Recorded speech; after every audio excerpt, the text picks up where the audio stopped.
February 1948, the Ministry of Supply published a specification for a fighter interceptor for the RAF. This aeroplane was to be the answer to the threat of Russian long-range bombers, also indirectly to the superiority of the American Sabre. Several constructors came up with a proposal, one of them being Hawker Aviation.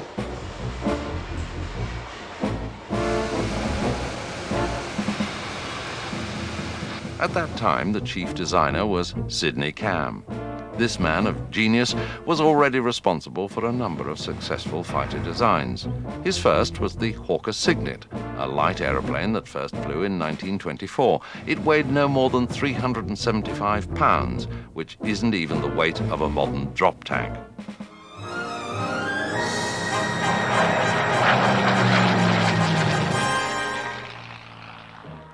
Probably Sidney Cam's most successful design was the famous Hurricane. This fighter flew as early as 1935 and in RAF hands during World War II shot down more enemy aircraft than all other aircraft and artillery combined. A total of nearly 14,500 Hurricanes were built, of which this particular one was the very last, the last of the many. On September 2nd, 1947, the first Hawker jet, the P1040, made its maiden flight. At that time, the RAF was equipped with the newest versions of the Meteor and wasn't interested in this aircraft.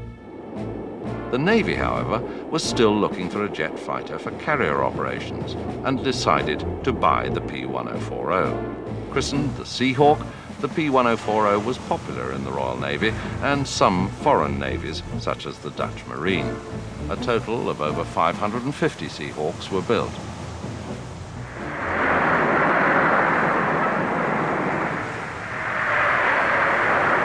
In 1948, the wings of the Seahawk were swept back at an angle of 35 degrees, and it became the P1052.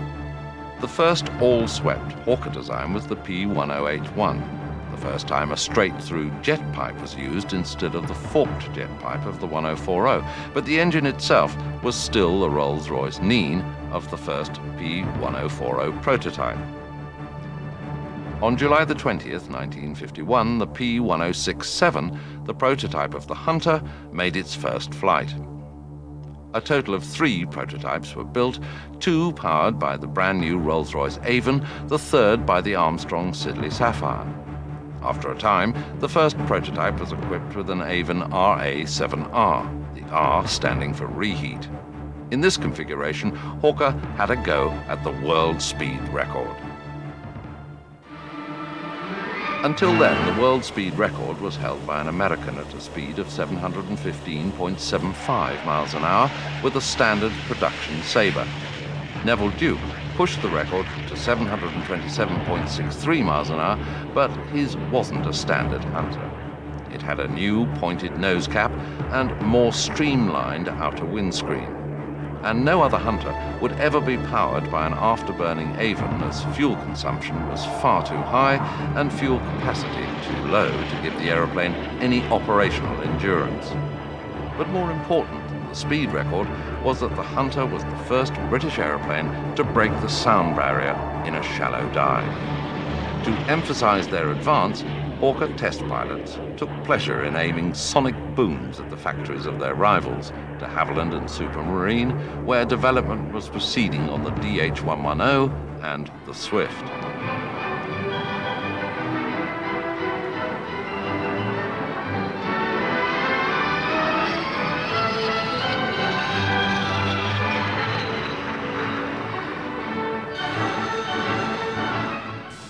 The Hunter was the biggest success of post-war British aviation, but this success was slow in coming. The Hunter development saw a long succession of technical problems, and by the time the first Marks came into service, its teething troubles were far from over. 43 Squadron, based at Lucas in Scotland, was the first unit to receive the Hunter F1. Next were 54 and 247 squadrons at Odium and 222 Squadron, also based at Lucas. The F Mark II was identical to the F1, but was powered by the Sapphire Mark 101 instead of the Rolls-Royce Avon. The F-2 joined the RAF in September '54 with 257 Squadron at Wattisham.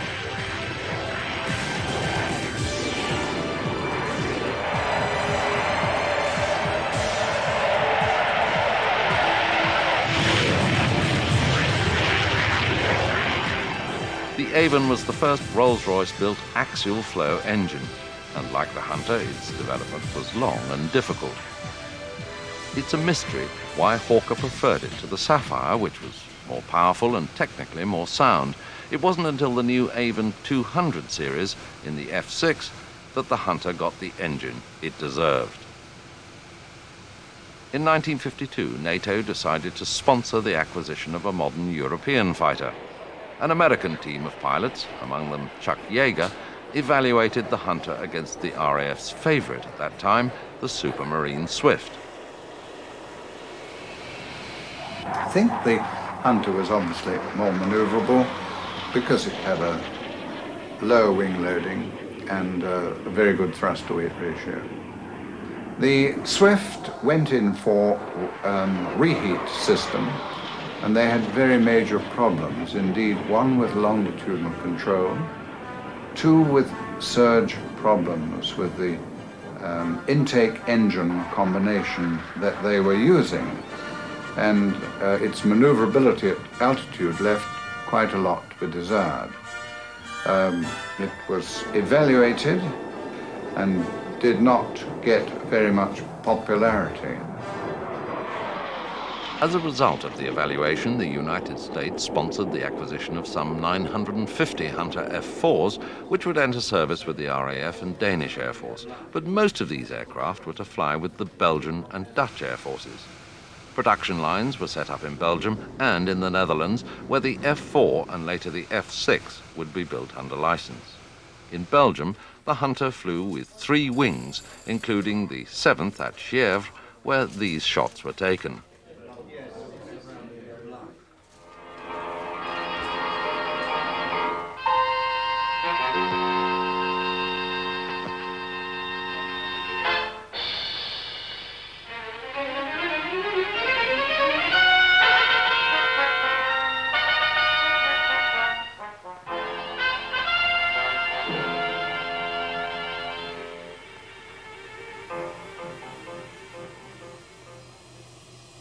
Some of the F-4s were equipped with the so-called Sabrinas, the blisters on the underside of the fuselage that collected the length of the Aden ammunition. Sabrinas were named after a well-endowed 50s starlet.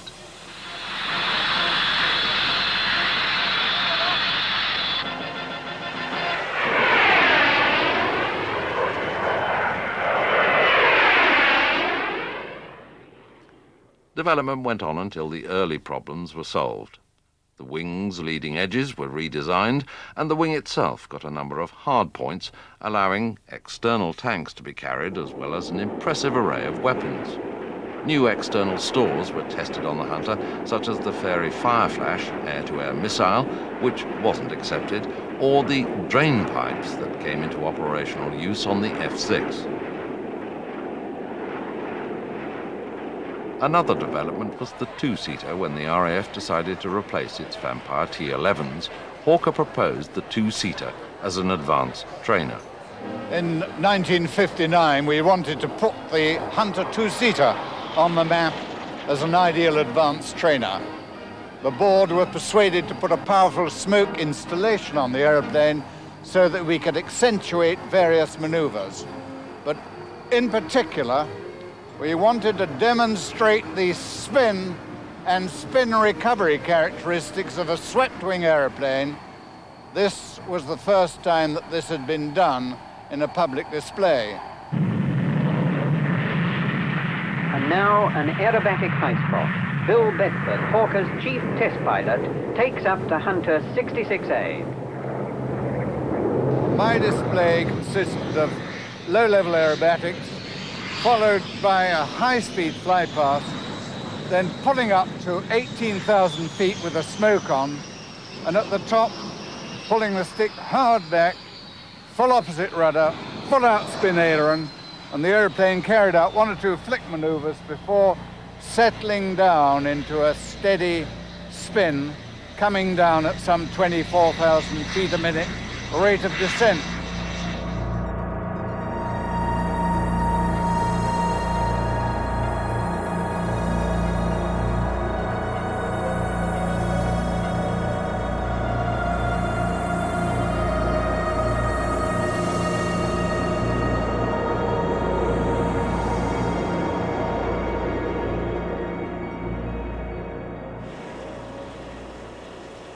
However, the RAF chose the little fallen Gnat as the Vampire replacement. The Gnat became well loved in the hands of the Red Arrows, but it was a disappointment in many other ways. It was so small that some pilots couldn't fit into the cockpit, and it was completely useless for advanced weapons training.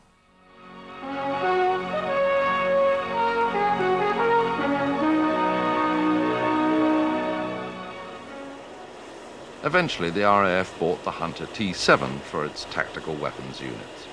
The Fleet Air Arm also bought the two-seater in the T8 version, equipped with an arrestor hook.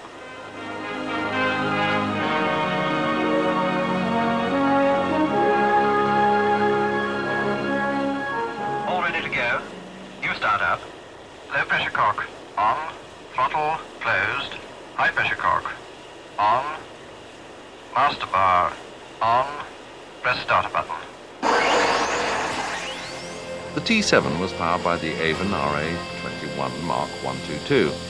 This was the original engine, but with considerable improvements. The aeroplane that was presented by Bill Bedford was the Mark 66, equipped with the big Avon A200 series RA-28.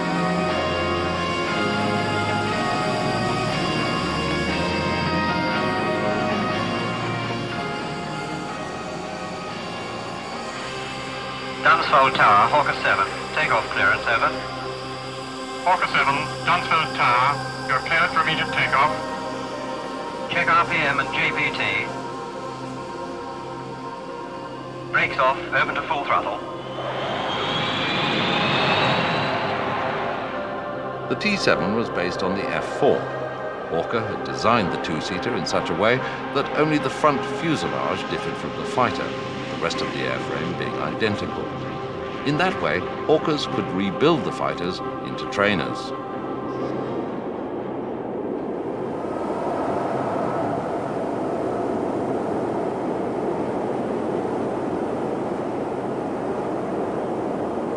Now carry out a loop as briefed.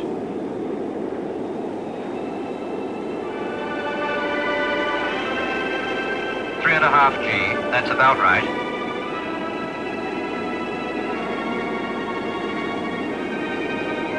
Maintain the back pressure on the stick. Very good.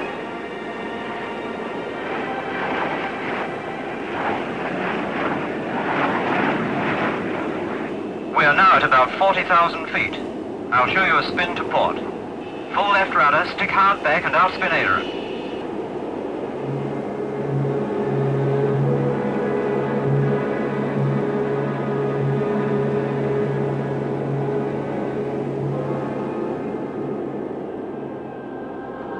The Hunter had very straightforward spin characteristics. However, trainees weren't allowed to provoke a spin on purpose during a solo flight, although recovery action wasn't very complicated. Recovery action, full opposite rudder with stick forward and central.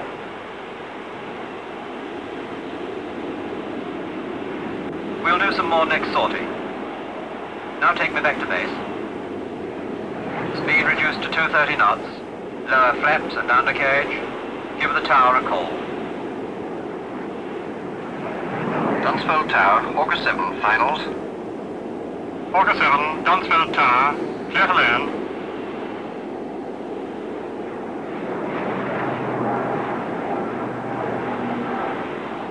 On this landing, I want you to use the tail parachute. Select as soon as your main wheels touch the runway. Watch your speed. Aim to come over the boundary at 125 knots.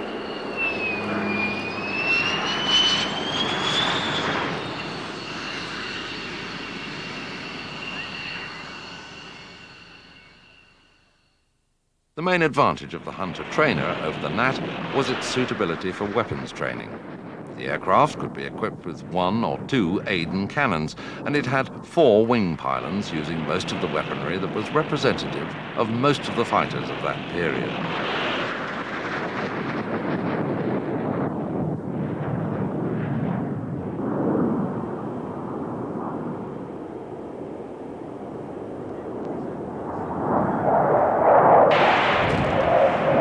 Although the Hunter was to excel in the ground attack role, it was originally designed as an interceptor for high-altitude nuclear bombers, such as the Tupolev 16.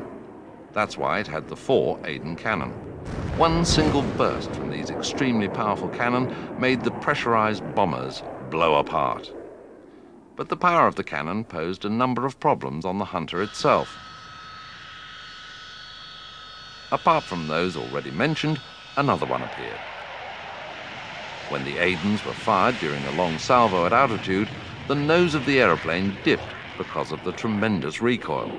This was overcome by using blast deflectors. Eventually, the Hunter became a very stable aircraft, able to fire with deadly accuracy. Turn in now. That's right. Don't let the nose drop too low. Now reverse the bank and start wristing forward to keep the sight stable as we're turning in. Don't overcorrect. Now let the pepper come back on the flag. Smoothly now.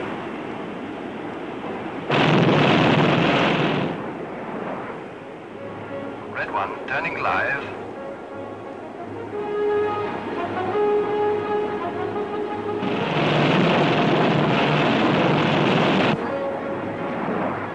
Coming into range now.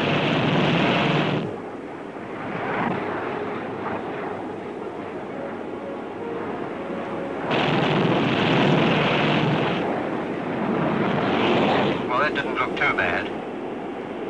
Your line was good, but we'll wait till we see how many strikes there are on the flag. Red 3, all ammo expended. Clear, complete. Without a doubt, 111's squadron contributed to the popularity of the Hunter. These shots show Treble 1 looping an incredible number of 22 aircraft during the SBAC show in 1958.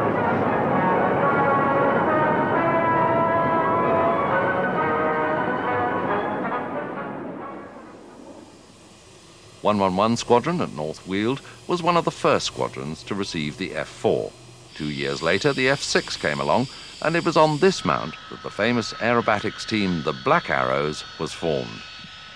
At the end of the 50s, defense budgets were relatively healthy, and the price of fighter aircraft wasn't astronomically high as it is today.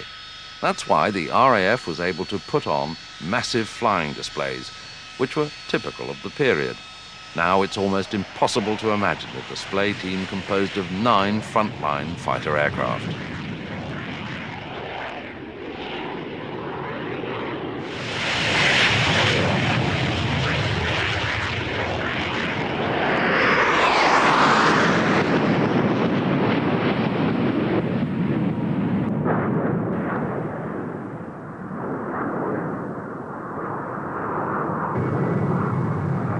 Change to card 5. Go. 2, 5.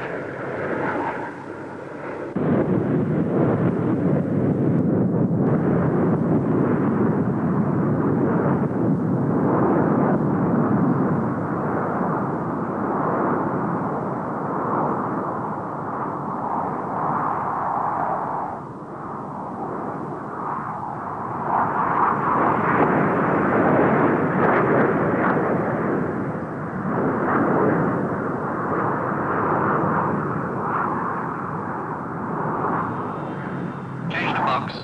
Go. Pulling up now. Big formation. Go.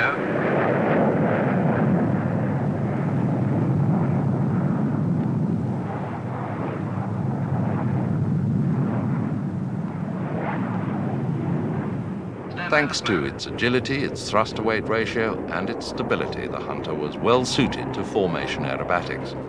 In 1960, the Black Arrows performed their last displays in this aeroplane.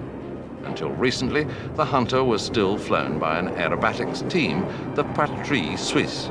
Switzerland is a politically neutral country, and as for military equipment, just buys what it thinks best, regardless of the politics of origin. So when it planned the evaluation that would lead to the acquisition of a new jet fighter, any country could enter a candidate. The evaluation promised to be very tough, but impartial as well, and it was very clear that winning it meant a big sale. Now, the Hunter won that evaluation largely because it had more powerful armament, it could carry more, or it could go further than any of the other competitors. Well, the Sabre was an outstandingly successful aeroplane in that it had a slab tail which gave it very good maneuverability at high Mach number. However, its load carrying capability was not quite the same as that of the Hunter, and the Hunter could either carry twice the warload the same distance or go twice the distance with the same warload. Also, with the large engine in the Hunter, it would outperform the Sabre in terms of climb with fairly similar level speed, but very much better acceleration. But it was a very strong, a very thorough evaluation with the aircraft in the roles of interceptor fighter and ground attack. And it had to be capable of maneuvering in the confines of the Meiringen Valley to prove it had the necessary maneuverability to cope with the mountainous terrain. The first Hunter Mark 58s out of a batch of 100 were delivered in April 1958. The Swiss Air Force, like the Army, is organized to use the strategic advantage of the mountains. A number of airfields are built into the Alps, with hangars blasted out of the rocks. During a scramble, the aeroplane is pulled out of the shelter and engines started during the tow.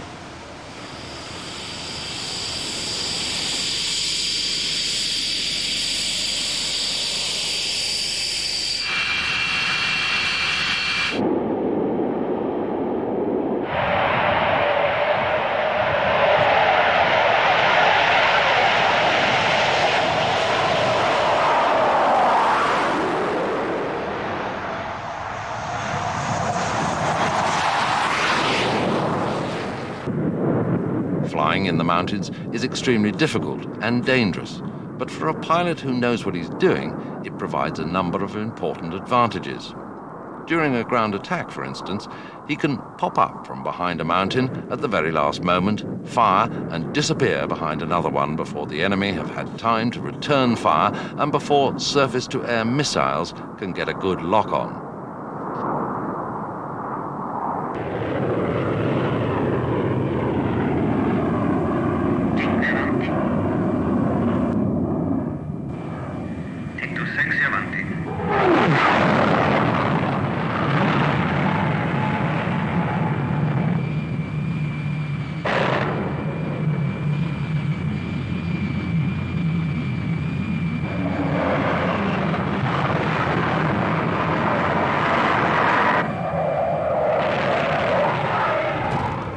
In 1958, the RAF wanted a new ground attack aircraft to replace its Venoms in the Middle East.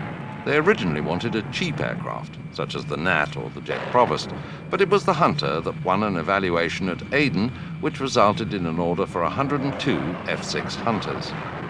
After some minor modifications, the Hunter FGA-9 was born. By fitting the FGA-9 with a camera nose, it became the FR-10, the FR standing for Fighter Reconnaissance. Although the Hunter has been replaced in the RAF, a few examples still fly with the Fleet Air Arm based at the Royal Naval Air Station at Yeovilton. These aircraft may well have 3,000 hours on the clock, but the amazing fatigue life of the Hunter ensures that they're as safe now as they have ever been. In fact, Hawkers repurchased many surplus aircraft and after refurbishment sold them to 12 countries, from South America to the Far East. The Hunter was undeniably a classic. Although never a world beater as an interceptor, it was a viceless aircraft, loved by all pilots who flew it. Like Sidney Cam's Hurricane, it was versatile, robust, and inexpensive. The Hunter served air forces with distinction for 40 years. In the last year of the Second World War, the RAF entered the jet age. The Gloucester Meteor was the first RAF jet fighter and was relatively popular among the pilots, being easy to handle and pleasant to fly. The Meteor Marks 1, 2 and 3 had a performance little better than the best piston-engined fighters, and it was not until the Mark IV that the RAF had an aircraft worthy of frontline use. The Meteor, however, was never as good as some of its rivals, but by 1945 the war was over and no further conflict was envisaged. But it was becoming clear that the West faced a new threat to peace from Soviet Russia and her satellites in Eastern Europe. Russia had been massively hurt by the war, and its leaders and people never wanted to have such pain inflicted on it again. For this reason, she began a program of rapid modernization of our armed forces. In particular, the Air Force benefited greatly from help given to her by her former allies. B-29 bombers, formerly belonging to the United States Air Force, provided the basis for a new long-range bomber force. Then, Britain provided the Soviets with a batch of Rolls-Royce jet engines. Soon, the Russians had a transonic jet fighter of their own, the MiG-15. Soviet intentions became even clearer when in December 1947 they mounted a blockade of Berlin. The Iron Curtain had come down across Europe. The Cold War had begun. To compound their problems, the RAF were horrified when Australian Air Force Meteors were shot out of the skies by MiG-15s during the Korean War. However, in Britain, the Chiefs of Staff had already begun to respond to the threat.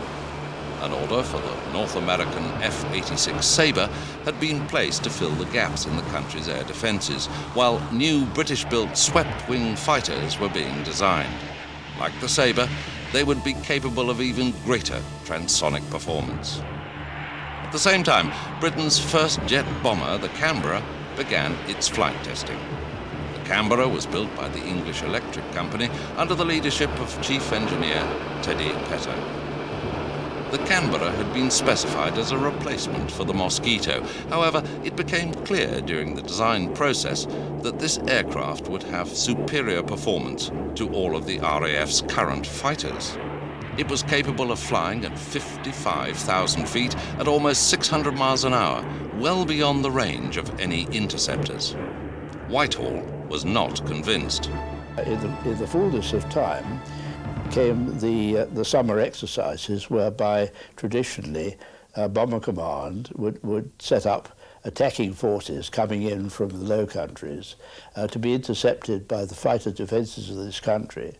And it became very, very apparent that when the Canberras came in, that the Meteors weren't going to get anywhere near them.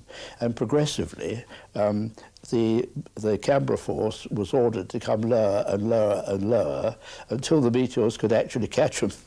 And they actually had to come down to about 30,000 feet before they could do that. By 1948, the company had achieved a turnaround of opinion in Whitehall, and the go-ahead was given for a design study for a fully supersonic fighter, the P-1. Petter and his team set about designing the P-1 using all the experience from wartime Germany and post-war America. Firstly, the P-1 had a slim, low-drag fuselage with a nose air intake and ducts passing below the cockpit. Two Armstrong Siddeley Sapphire axial flow engines, each capable of producing 7,000 pounds of thrust, were mounted in the central fuselage, one above the other. However, in order to avoid too much engine weight aft, the lower engine was located well forward of the upper. This layout meant that the P-1 had twice the thrust of a single engine, with only around 1.5 times the frontal area. Unlike any aircraft flying at the time, it had a radical shoulder-mounted wing swept to 60 degrees. These wings were incredibly thin, but immensely strong. Finally, the configuration was completed with a thin, all-moving tailplane mounted at the bottom of the rear fuselage. English Electric quietly got on with developing the P-1, and on the 4th of August 1954, Chief Test Pilot Roland Beaumont finally took off for a full flight. we'd done a week of taxiing to test the brakes, test the steering, more importantly to test the drag chute, the braking parachute. And then when we'd finally got all those things working together, I'd said to the the team that we were working with, okay, I think we should do a straight, which is short for a straight hop. We were doing it on Boscombe Down deliberately because it was a long runway. I said, it feels fine to me. We've tested it to nose wheel lift. I'd like to do a straight before we commit ourselves to flying, and let's do that next time. So we then went out and did a full power run up, accelerate to nose wheel lift, which we'd established previously, held it in nose wheel lift till it accelerated another 10 knots, felt it break ground, eased the stick forward, held it parallel at probably 5 to 10 feet for 500 yards, and then eased it down. And then, so we then established that it broke ground comfortably, it was stable in flight, and more importantly, we were doing the first landing before we did the first flight. And that all is a great confidence builder, and so you knew how it was going to land. So on flight one, I'd virtually been there before, so that I was looking forward to flight one with great anticipation. And it all went according to plan in every technical way you could think of. Then, on only its third flight on August the 11th, Beaumont took the P-1 past Mach 1. Britain now had a supersonic aircraft. At the same time, Britain was developing a long-range jet-powered bomber force capable of delivering nuclear bombs. It was envisaged in a white paper delivered in 1957 that these V-bombers would form Britain's deterrent force. At the same time, the defence of their bases, and indeed the whole of the United Kingdom, would ultimately be entrusted to surface-to-air missiles. In the meantime, air defence lay with the all-weather Javelin and eventually the Lightning. Its limitations were that it was a short-range interceptor, again by, in my view, a very erroneous specification in the early days when we were told that this aeroplane had to be designed round a radius of action of 150 nautical miles from the V-bomber bases, as its main task was to be only to defend those bases. This limited the aeroplane enormously, and I actually went, after the first flight of the Lightning, I wrote a very positive handling report on it, and I concluded by saying, however, despite all that's gone before, we will never stand a chance of exporting this Lightning anywhere around the world until we double the internal fuel capacity. Beaumont got his way, and a ventral fairing was introduced to accommodate an extra 250 gallons of fuel. In addition, the engines had been uprated to Avon 201s, which could provide over 14,000 pounds of thrust each, as well as having 4-stage afterburning. It was these mighty engines that gave the Lightning its awesome power. They were so powerful that the pilot could literally stand the aircraft on its tail and climb vertically, a spectacle that would thrill millions of spectators around the world in the years to come. I think it's summarised by the famous pilot of Johnny Howe Squadron 74, when he was interviewed after his first flight in a Lightning, and the interviewer said, well, how did you get on your first trip with the Lightning? He said, super. I was with it all the way till I let the brakes off. I remember I was talking to, I think it was Rowley Beaumont or Jimmy Dell, and it was in the time when they were trying to sell the aeroplane in Europe. And a test pilot from one of the European countries came over to fly a Lightning from Wharton. And they said to him, we use ordinary full power on takeoff, not reheat. Don't use reheat. And they watched him take off, and he decided he was going to use reheat. He didn't get his wheels up until he was at 28,000 feet because it ran away with him.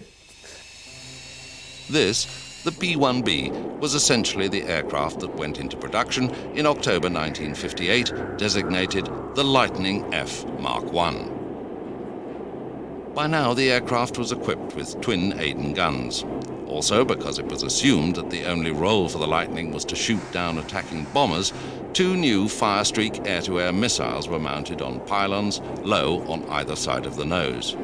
Finally, Ferranti developed a Doppler radar system in a conical center body which was located in the circular nose intake. The Lightning could now take its place as part of a weapons system, a new idea from the United States, in which the weapon-carrying fighter was the armed element of a defense system, embracing long-range radar, interceptor control, and short-range, last resort, surface-to-air missiles. Later, in 1958, Beaumont underlined the aircraft's potential still further by flying at Mach 2, twice the speed of sound.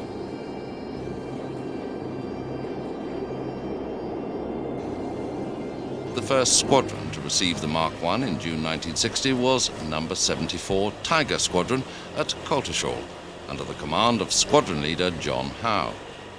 To go from subsonic to an aeroplane that was capable of Mach 2 in level flight was quite a jump. And of course the introduction of a weapon system that was so more complex and effective than we'd had in the past was a big jump.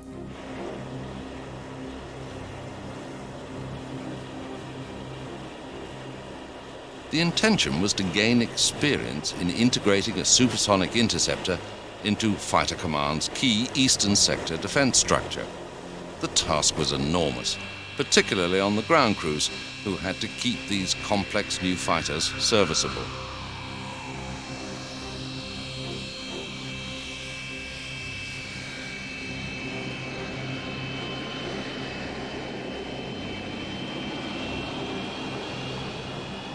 Additional pressure arose from the need to display the aircraft in order to stimulate potential foreign sales.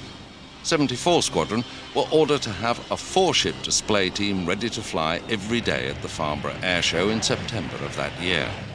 It was a tough order because they still didn't have 4 serviceable aircraft, at least not at the same time.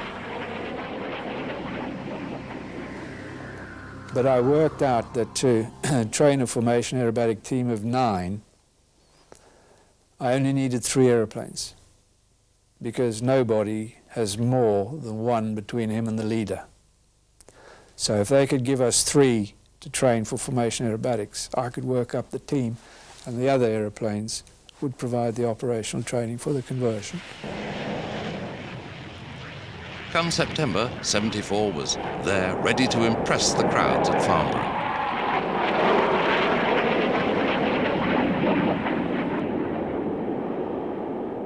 Their display established the Lightning as a firm favourite on the airshow circuit throughout the aircraft's service life.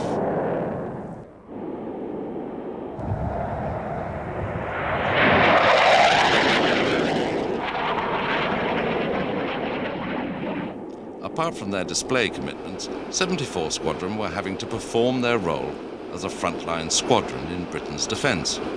Pilots had to learn to fly the Lightning whilst maintaining an operational capability. It was a tough requirement. To make matters even more difficult, the squadron was now taking what were termed first tourists. These were pilots who had never been with an operational squadron before and who were now having to make the jump from flying subsonic jets such as the Hunter to Lightnings with Mach 2 on tap. The first flight in a Lightning was an experience a pilot never forgot. Taxiing out, we had a system where you had to keep the electrics online. One of the engines had to be at a certain revs, only about 50%, something like that. And if you didn't use the brakes, you'd be building up to about 70 knots. In line up with the runway, and you could just feel this power. On the brakes, open up the engines and let go, and it was just away. And I remember trying to get the nose high enough to reduce the speed to 450 knots, which was the climbing speed. At about 20,000 feet, I went supersonic. And I think a lot of people did on the first solo. But it handled beautifully. It was a super airplane to fly. But it was a great aircraft to fly, a great, the last of the great sports cars, many people will tell you. It was built to fly with delightful handling characteristics. But once you were airborne, it was actually very busy because you had to fly the thing and at the same time operate this, the radar, the weapon system. I really couldn't believe I was so lucky to be flying this airplane. It was a quantum leap, of course, from the Hunters that I'd been flying. Certainly, I didn't find it as difficult to fly as I perhaps imagined, in the sense that it was a fairly easy airplane to fly.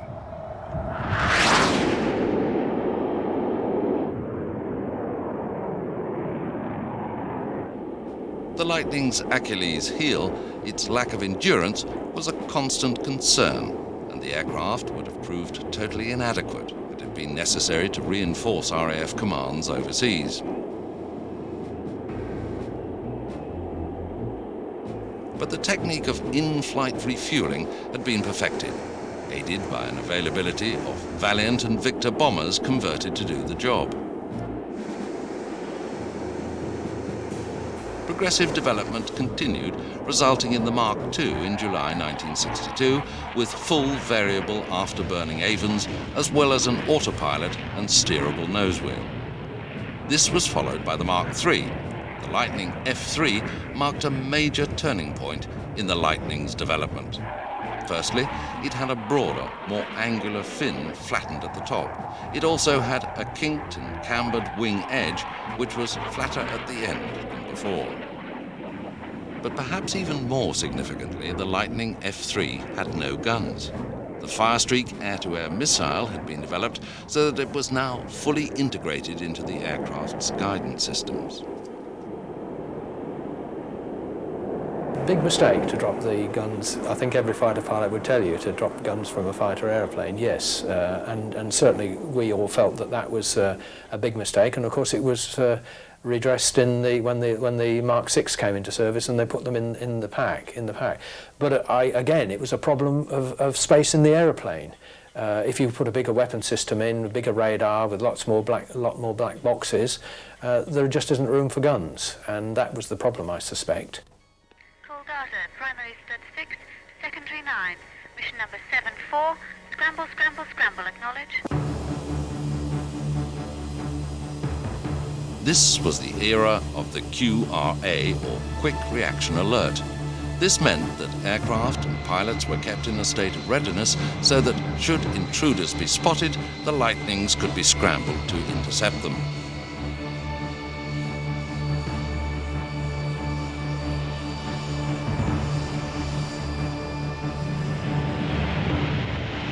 Our role was to intercept far enough out over the North Sea, basically high or low level, to prevent them from firing missiles at us.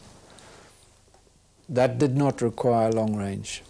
What we had to be able to do is react quickly, get out there fast, fire, get back, turn around and out, and back and out and back.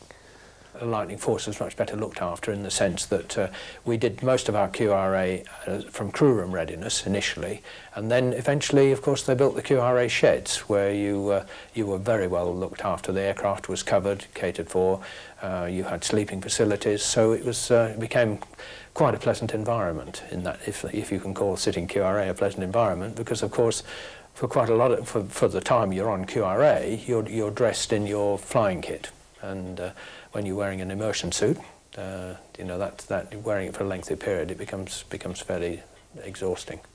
We sat QRA, quick reaction alerts, periodically, and the aim there was that from getting the scramble order, whether you were relaxing in the crew room, say, or asleep at night, 10 minutes later you could be airborne, and that could be done.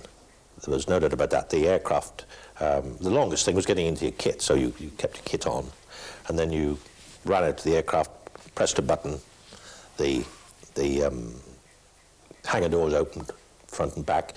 You jumped into the jet, and 2 buttons, and you were started. 74 Squadron was now based up at Lucas, responsible for patrolling the vast areas of the North Sea, particularly the vital gap between Western Scotland and Greenland.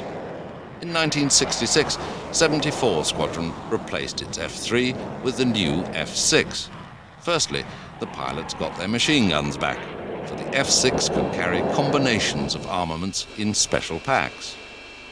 The new aircraft had a much enlarged ventral pack, which contained a fuel tank holding 610 gallons. There was also an option to carry 2 overwing tanks, each containing a further 250 gallons. The tanks had to be mounted on top of the wings because there was simply no room underneath for the tanks and the undercarriage. These refinements, coupled with an enlarged wing, meant that the Lightning's abysmal range was increased by 20%. The F6 was to be the last totally British-built supersonic aircraft, for in 1966 an order had been placed for the McDonnell Douglas F4 Phantom.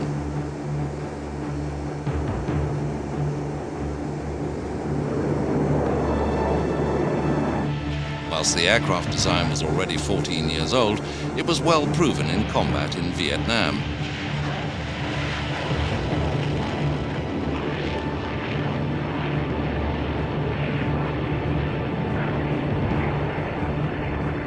It was while locked in combat with the North Vietnamese MiG-21s that the American pilots learned the value of a machine gun. An air-to-air missile in those days required space to align and lock on and all the rest of it. You could be in a situation where you would be firing against other fighters who had guns and you didn't, and you were therefore at a disadvantage. I can see the missile was wonderful for air defense, but not air-to-air combat. The Phantom, like the Lightning F3, was equipped only with air-to-air missiles.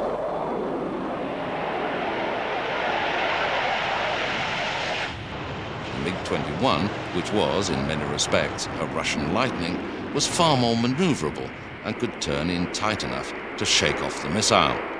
The defenseless Phantoms made easy targets. The Americans soon learned their lessons, and Phantoms were subsequently fitted with guns. But would the Lightning have made a good dogfighter? It really was, I thought, a good dogfighter, yeah. The Lightning was only supposed to have a service life of 8 years, and as early as the mid-1960s, plans had to be put in motion to find a long-term replacement. Given the enormous cost in developing supersonic aircraft, Britain was forced to find partners. The Lightning, however, soldiered on until 1988, when numbers 5 and 11 squadrons traded in their Lightnings for Tornado F3s, 40 years after the original requirement had been formulated.